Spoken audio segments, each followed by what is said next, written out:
Good morning students. आज की online classes में एक बार पुनः आपका स्वागत है।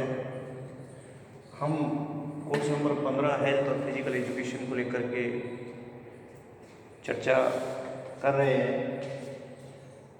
जो टॉपिक हमने प्रारंभ किया था वो था सर्कुलेटरी सिस्टम, और इसी को हम हिंदी में बोलते हैं परिसंचरण तंत्र। परिसंचरण तंत्र के अंतर्गत हमने काफ़ी कुछ क्लासेस के माध्यम से समझा है। हमने अभी जो पिछली क्लास में देखा था और समझा था नोट्स के माध्यम से, वो हमारा टॉपिक चल रहा था ब्लड को लेकर के, रक्त को लेकर के। क्योंकि ब्लड जो होता है वो सर्कुलेटरी सिस्टम जो होता है हार्ट के अंदर, जहाँ परिसंचरण का कार्य होता है, तो हार्ट जो करता है वो ब्लड को ये क्या करता है, बॉडी के अंदर सर्कुलेट करता है। और ब्लड का आप सब जानते हो कि हमारे जीवन में कितना महत्व है। ब्लड को रिवर ऑफ लाइफ भी कहते हैं। रिवर ऑफ लाइफ का क्या हुआ, जीवन की नदी। क्योंकि ब्लड के माध्यम से ही क्या होता है, ऑक्सीजन पार्ट जो होता है, कि ब्लड की जब संरचना हम देखते हैं तो उसमें देखेंगे कि ऑक्सीजन ट्रांसपोर्टेशन जो होता है वो ब्लड के माध्यम से बॉडी के अंदर होता है। इसके अलावा जब हम इस पर बात करेंगे कि ब्लड के कौन कौन से अलग अलग पार्ट होते हैं, ब्लड जो होता है वो एक तरल सहजीव तक होता है, जिसको हम बोल सकते हैं लिक्विड कनेक्टिव टिश्यूज। तरल सहजीव तक होता है। और जब इसकी उत्पत्ति की हम चर्चा करते हैं कि इसका ओरिजिन कैसा होता है, तो इसका जो ओरिजिन होता है वो हमेशा कैसा होता है, ये मैं नोट्स में आपको बता चुका हूँ। ये इसकी उत्पत्ति होती है हमेशा मेसोडर्मल। कैसी होती है, मेसोडर्मल होती है। अब इसके हम बात करते हैं मुख्य पार्टों की। तो इसके दो मुख्य पार्ट होते हैं, एक होता है प्लाज्मा पार्ट और दूसरा होता है इसका ग्रेन्यूल वाला पार्ट, जिसको बोलते हैं कणिकाएं, कणिकाएं या ग्रेन्यूल्स। इसमें भी हम आगे डिवाइडेशन देखते हैं कि जो प्लाज्मा पार्ट होता है, प्लाज्मा पार्ट में ये आपको बताया था कि जो जल का हिस्सा होता है वो 90% होता है, और जो सॉलिड पार्ट होता है प्लाज्मा के अंदर, लिक्विड पार्ट है, वाटर है 90% है, सॉलिड पार्ट है वो 10% होता है, और जो ठोस पार्ट होता है उसके अंदर 3 पार्ट होते हैं, कार्बनिक, अकार्बनिक और अन्य पार्ट, ऑर्गेनिक, इनऑर्गेनिक और अदर। ऑर्गेनिक पार्ट में हमने चर्चा की थी, तो जो इसका जो ऑर्गेनिक पार्ट होता है प्लाज्मा, उसके अंदर एल्बुमिन होता है, एल्ब्यूमिन। अब एल्ब्यूमिन जो होता है वो तयता रक्त में, रक्त का कोलोइडल प्रेशर जो होता है उत्पन्न करने के काम आता है, एल्ब्यूमिन होता है। इसके अंदर ग्लोबुलिन पार्ट होता है, प्रोटीनियस पार्ट होते हैं, ग्लोब्यूलिन, एल्ब्यूमिन और ग्लोबुलिन पार्ट होता है, तो किसके अंतर्गत आता है, इस प्लाज्मा के पार्ट के अंतर्गत आता है, और किसमें, प्लाज्मा के ऑर्गेनिक पार्ट के अंतर्गत आता है। ऑर्गेनिक पार्ट के अंदर इसके अलावा फाइब्रिनोजन और प्रोथ्रोम्बिन होते हैं, और ये आप जानते हैं अच्छे से कि फाइब्रिनोजन और प्रोथ्रोम्बिन जो होते हैं वो रक्त का थक्का जमाने में सहायक होते हैं। ब्लड क्लॉटिंग के टाइम पर ये दोनों फैक्टर जो होते हैं काम आते हैं। तो ये ऑर्गेनिक पार्ट आता है। इनऑर्गेनिक पार्ट की हम बात करें तो इसमें पोटेशियम है, कैल्शियम है, मैंगनीज है, फॉस्फेट है, आदि इनऑर्गेनिक पार्ट इसके अंतर्गत पाए जाते हैं। सोडियम है। इसके अतिरिक्त अब अदर की बात करते हैं, तो अदर्स के अंदर क्या है, जो चल रहा है हिस्सा, ये आप ध्यान रखेंगे, ठोस पार्ट का हिस्सा है ब्लड का। तो ब्लड के सारे इतने सारे कंपोनेंट्स पाए जाते हैं, ग्लूकोज है, अमाइनो एसिड्स है, अदर वाले पार्ट्स में। इसके अतिरिक्त यूरिया है ना, ऑक्सीजन है, कार्बन डाइऑक्साइड है, ये सारी चीज़ें इसके अंतर्गत मौजूद रहती हैं। अब इसके जो दूसरा पार्ट है, ये हम बात कर रहे थे प्लाज्मा पार्ट को लेकर के। अब ब्लड की जो मेन दूसरा पार्ट होता है ग्रेन्यूल्स, कनिकाएं, उन पर हम चर्चा कर रहे हैं आज। ग्रेन्यूल्स, और आप अच्छे से जानते हो कि ब्लड के अंदर 3 प्रकार की ब्लड कनिकाएं होती हैं।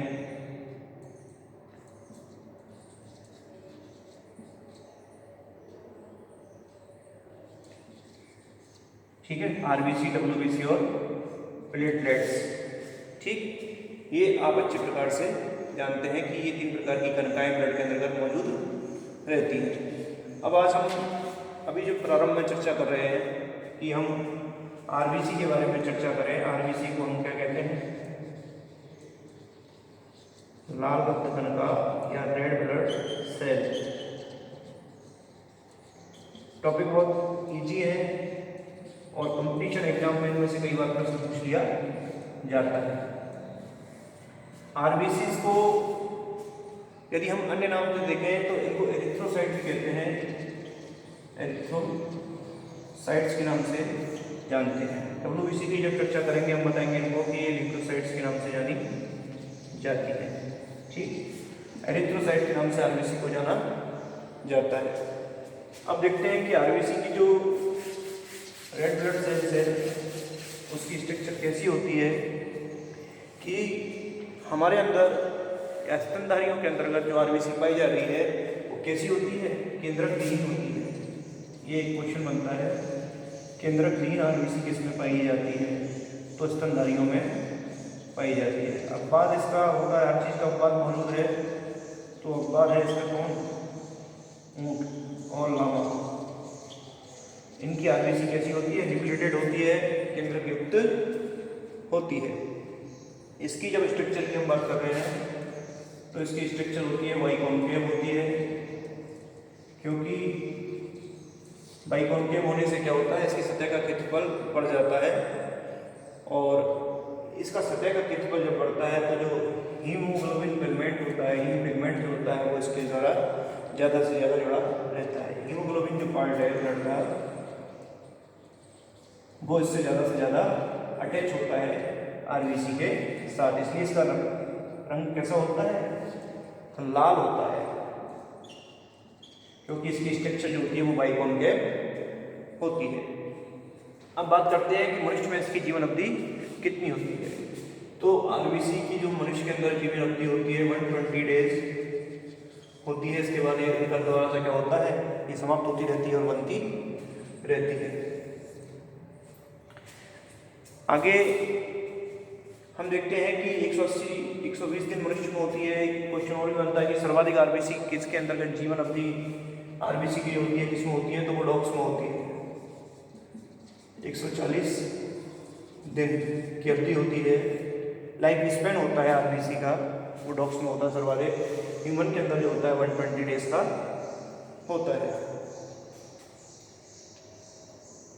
इसके अलावा हम चर्चा करें कि इनका जो निर्माण होता है कैसे होता है। आरबीसी का निर्माण जब हम बात कर रहे हैं तो भ्रूण अवस्था जब होती है तो आरबीसी का जो निर्माण होता है, जब बच्चा भ्रूण के अंदर होता है, एम्ब्रियोनिक डेवलपमेंट हो रहा होता है, तो भ्रूण अवस्था के अंतर्गत आरबीसी का जो निर्माण होता है वो स्प्लीन में होता है। इसको हम तिल्ली ही कहते हैं। ज़्यादातर ब्लड फिल्टर का कार्य करता है। स्प्लीन क्या कार्य करता है? ब्लड फिल्ट्रेशन का कार्य करता है, ये हम ध्यान रखेंगे। इसके अलावा यकृत में भी इसका निर्माण होता है भ्रूण अवस्था के अंदर। जब वयस्क अवस्था की हम बात करेंगे, जब बच्चा मेच्योर हो जाएगा तो आरबीसी का जो फॉर्मेशन होता है वो अस्थि मज्जा में होता है, कौन? मैरो में होता है। और आरबीसी के अंदर अस्थि मज्जा के अंतर्गत ही कहाँ होता है? हीमोपोएटिक टिश्यूज होते हैं, हीमोपोएटिक ऊतक होते हैं या टिश्यूज होते हैं, जिनको हम ब्लड की स्टेम सेल के नाम से जानते हैं, रक्त की स्टेम कोशिका के नाम से इनको जाना जाता है। क्वेश्चन बन जाए कभी कि ब्लड की स्टेम सेल्स कौन होते हैं, तो ब्लड की स्टेम सेल्स होती है हीमोपोइटिक टिश्यूज होते हैं जो बोन मैरो में प्रेजेंट होते हैं। यहाँ पर की वयस्क अवस्था में आरबीसी का निर्माण होता है। और ब्लड की जो स्टेम सेल्स है वहाँ ये हीमोपोइटिक टिश्यूज में इनका निर्माण होगा। इसके बाद क्या बनती है, यहाँ पर रेटिकुलोसाइट बनेंगी और रेटिकुलोसाइट्स में क्या होता है आगे, इस रेटिकुलोसाइट्स के लिए विटामिन B12 आवश्यक होगा मैचुरेशन के लिए, इसके मैचुरेशन के लिए। और यहाँ मैचुरेशन जो विटामिन B12 से रेटिकुलोसाइट्स का हो जाएगा हीमोपोइटिक टिश्यूज के माध्यम से, तो ये रेटिकुलोसाइट्स के बाद इसका निर्माण होगा, आरबीसी का निर्माण होगा। ये सारी इसकी प्रक्रिया होती है। अब आरबीसी के बारे में जाने कि आरबीसी रेड ब्लड सेल्स की आपने सुना है नाम अच्छे से, और सर्वाधिक जो कमी होती है इसकी कि ब्लड की कमी हो गई, इसका मतलब बच्चा कैसा हो गया, एनीमिक हो गया, तो इसको बोलते हैं एनीमिया। तो रक्त की संख्या में किसकी संख्या में कमी हो जाती है, आरबीसी की संख्या में कमी हो जाती है। और हिंदुस्तान में या भारत के अंदर 90% केसेस में लेडीज़ के अंदर, गर्ल्स के अंदर किसकी कमी होती है, आरबीसी की कमी होती है, ब्लड की कमी पाई जाती है। कि ब्लड का जो सामान्य लेवल होता है वो 14 से 16 mmHg होता है। इसका जो लेवल होता है सामान्य लेवल बनाए रखने के लिए बहुत सारी प्रक्रियाएं हैं कि आपका जो न्यूट्रिशन है वो उसके अनुकूल बन पाए, जैसे कि आयरन की मात्रा बॉडी के अंदर ज़्यादा से ज़्यादा जाए, तो उसको बोलते हैं एनीमिया, जो रक्त की आरबीसी की संख्या में कमी हो जाती है। इसके अलावा जब इसकी संख्या ज़्यादा बढ़ जाती है, कई बार क्या होता है ब्लड,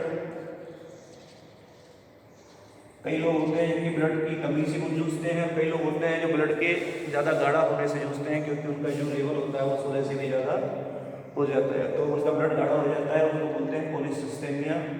इसमें आरबीसी की संख्या में क्या हो जाती है, वृद्धि।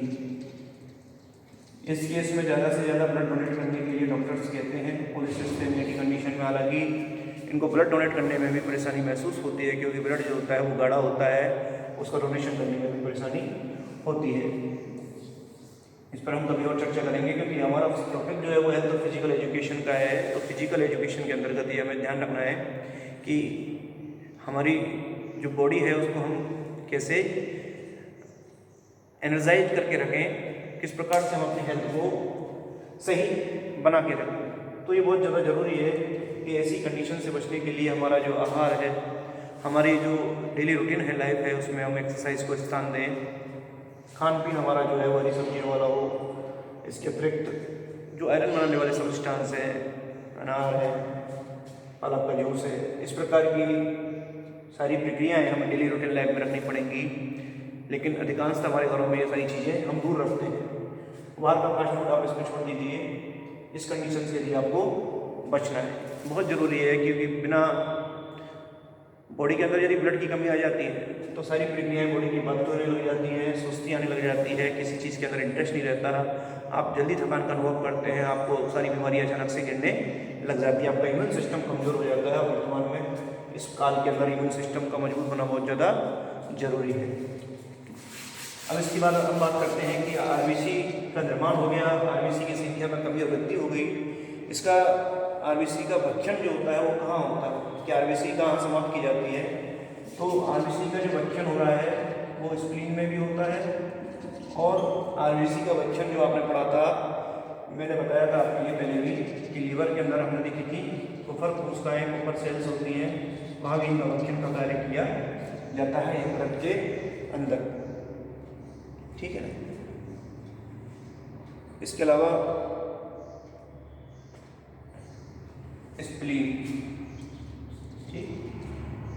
इसके अलावा हम बात करें तो आरबीसी को यदि हम हाइपरटोनिक सॉल्यूशन में, तो कंडीशन होती है आरबीसी को यदि हाइपरटोनिक सॉल्यूशन, जो कि हाइपरटोनिक का मतलब क्या होता है, जिसके अंदर फैट की कंसंट्रेशन कैसी होती है, ज़्यादा होती है, इंक्रीज होती है। तो हाइपरटोनिक सॉल्यूशन में यदि आरबीसी को हम डालें तो आरबीसी जो होती है वो ऑस्मोसिस की प्रक्रिया के माध्यम से क्या हो जाती है, वो सिकुड़ जाती है या पिचक जाती है। इस प्रक्रिया को बोलते हैं क्रीमेशन, इस प्रक्रिया को क्या नाम दिया जाता है? क्लीनेशन दिया जाता है, यदि हाइपोटोनिक सॉल्यूशन में रखा जाए। और यदि इसको हाइपोटोनिक सॉल्यूशन जैसा कि नाम से है, इसके अंदर साल्ट की कंसंट्रेशन कम होती है। दूसरा, ये सेल के कोशिका के बाहर होता है, इसका मतलब बाहर से अंदर सब्सटेंस अब अंदर एंटर करेगा। तो जब बाहर से अंदर की तरफ कोई चीज़ जाएगी तो इसमें भी ऑस्मोसिस होगा, अंतःप्राशन की क्रिया होगी और आरबीसी क्या हो जाती है? वो फूल जाएगी, टर्गेट हो जाती है या ब्लोटेड हो जाती है। टर्गेट हो जाएगी या सूख जाएगी या फिर फूल जाएगी। इससे क्या हो जाता है? ज़्यादा हो जाएगी आरबीसी, फूल जाएगी, सूख जाएगी और इसके बाद आरबीसी फट जाती है। इस प्रक्रिया को हीमोलाइसिस के नाम से जानते हैं।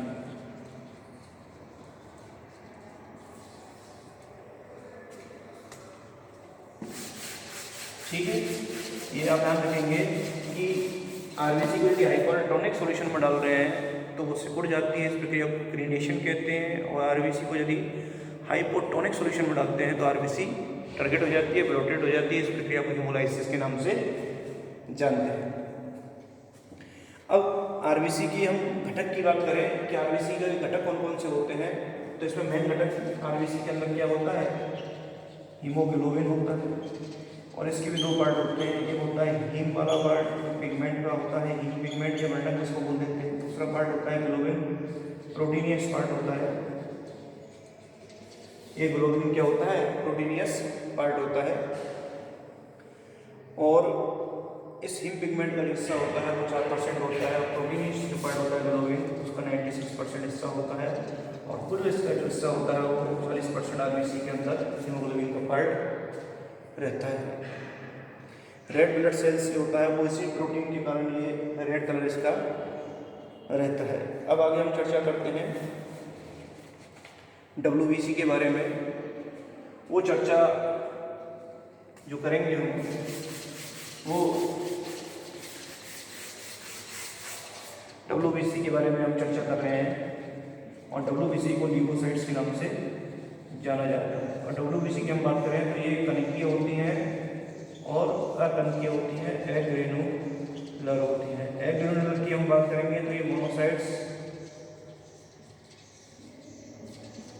और लिम्फोसाइट्स दो प्रकार की होती हैं, मोनोसाइट्स और लिम्फोसाइट्स। यदि ग्रेनुलर की हम बात कर रहे हैं तो ये कौन कौन सी होती हैं? बेसोफिल्स, इओसिनोफिल्स, ठीक, एसिडोफिल्स और न्यूट्रोफिल्स। ये इनके प्रकार हैं कणकीय और अकणकीय डब्ल्यूबीसी की। जब इनकी बात कर रहे हैं आगे कि इनके कैसे कैसे काम होंगे, तो मोनोसाइट्स की हम बात कर रहे हैं। सबसे पहले इसका लाइफ स्पेन ज़्यादा होता है। लाइफ स्पेन इसका क्या होता है? ज़्यादा होता है। मोनोसाइट्स की जीवन अवधि ज़्यादा होती है और ये ब्रेक डाउन करने में जो बैक्टीरिया होता है उसको तोड़ने के अंदर ज़्यादा मदद करती है मोनोसाइट्स। लिम्फोसाइट्स की बात कर रहे हैं हम। लिम्फोसाइट्स जो होती हैं ये क्या करती है? एंटीबॉडीज़ का फॉर्मेशन करती है। और एंटीबॉडीज़ का फॉर्मेशन करने के साथ क्या करेंगी? बैक्टीरियल, वायरल और जो अन्य कोई भी पैरासिटिक इन्फेक्शन होता है उससे लड़ने में सहायता का काम लिम्फोसाइट्स के माध्यम से होता है। इसके बाद हम कुछ बात करें इओसिनोफिल की, तो इनका जो मूवमेंट्स होता है वो इन्फ्लेम्ड एरिया की तरफ हो जाता है। जो ऐसे एरिया जहाँ की इन्फेक्शन फैला हुआ है वहाँ ले जाती हैं और बैक्टीरिया और वायरसेस को किल करने का काम करती हैं। इसके अलावा न्यूट्रोफिल्स हैं, वो न्यूट्रलाइज करती हैं इनको, बैक्टीरिया को या तो किल करेंगी, किल करती हैं या तो मार देती हैं, या फिर क्या कर देती हैं? उनको डाइजेस्ट कर देती हैं। बैक्टीरिया और फंजाइज मारने के बाद उनको डाइजेस्ट भी करती है बैक्टीरिया और फंजाइज को, न्यूट्रोफिल्स। इसके अलावा हम बात कर रहे हैं बेसोफिल्स का। तो बेसोफिल्स जो होती हैं ये भी इसी प्रकार से क्या करती हैं? पैरासिस्टिक जो इन्फेक्शंस होते हैं उनको प्रिवेंट करने का कार्य करती हैं। जो भी परजीवी इन्फेक्शन होता है उसको रोकने का कार्य करती हैं। और मेनली हेल्प करती हैं ब्लड क्लॉटिंग के अंदर, ये हेल्प करती हैं बेसोफिल्स। एसिडोफिल्स हैं, ये भी इसी प्रकार से जब हम चर्चा करेंगे आगे कि इनकी संख्या कम होती है और ये नेवन फेगोसाइटिक होती हैं। ये फेगोसाइटिक नहीं होती है, संख्या इनकी कम होती है और नॉन फेगोसाइटिक इनका नेचर होता है, ये भक्षण करने का कार्य नहीं करती है। अब हम WBC की बात करें कि इसका निर्माण जो होता है वो कहाँ होता है, इसका निर्माण जो होता है वो कहाँ होगा, इसका निर्माण होता है अस्थि मज्जा में, बोन मेरो में। WBC का निर्माण होता है वो बोन मेरो में होता है, अस्थि मज्जा में इसका निर्माण होता है। अब बात कर रहे हैं कि ये न्यूक्लिएटेड होती है, केंद्रक युक्त होती है, ये केंद्रक युक्त होती है। आगे हम लोग इसकी चर्चा कर रहे हैं, तो हम पहले देखते हैं न्यूट्रोफिल्स के बारे में कि न्यूट्रोफिल्स की स्ट्रक्चर किस प्रकार की होती है।